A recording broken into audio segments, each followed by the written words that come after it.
Спорттық іс-шара қазақтың ұлттық ойыны тоғызқұмалақ. Тоғызқұмалақ ойыны дүниеге ерте келген. Бұл ойын қазақтың ежелден келе жатқан ойлау қабілетін жақсартып, төзімділікке баулиды, логикалық ойлауды жоғарылатады. Ойын үстел ойыны қатарына жатады.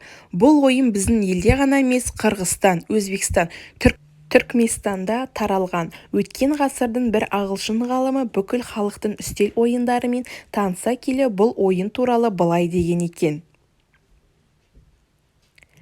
Бұл қойшы алгебрасы. Егер бұл ойынды ойлап тапқан қойшыларға сол кезде еуропалық білім берсе, олар үлкен математик немесе ғалым болар еді депті.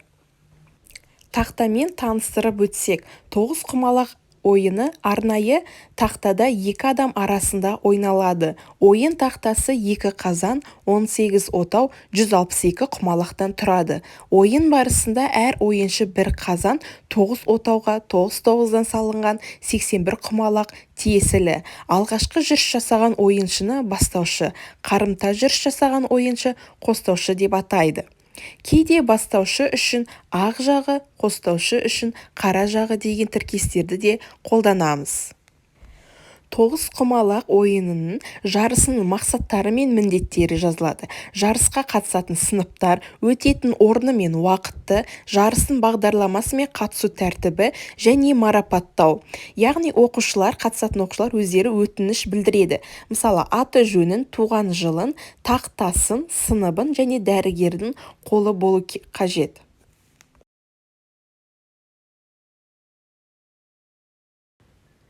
Тоғызқұмалақ. Қатысушының өзінің жеке карточкасы болады. Яғни қатысушы өзінің аты жөнін жазып, және де қарсыласының аты жөнін жазып, нәтижесінде кімнің жеңгенін жазуға болады. Екінші бізде бастаушы мен қостаушы. Яғни бастаушы дегеніміз ол тоғызқұмалақ жарысында кім бірінші ойынды бастайды, сол бастаушы болады. Қостаушы дегеніміз ол екінші жүрісті жүрген адам. Яғни осы жерге адам өзінің аты жөнін жазып, одан кейін өздерінің жүрістерін жазуға болатын кесте бар. Сол кестеге өздерінің жүрісін қателесіп кетпес үшін немесе соңында ешқандай қиындық туғызбас үшін тексеріс үшін жазып отыруға болады.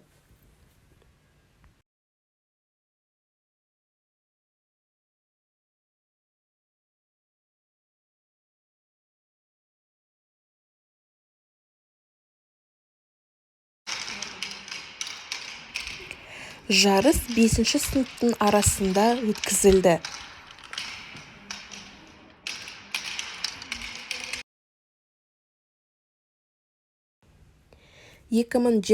жылы қаңтар айында мектеп-лицейшілік 6-шы сыныптар арасында тоғызқұмалақтан жарыс өтті. Нәтижесінде Абдығалы Қарақат бірінші орынға ие болды.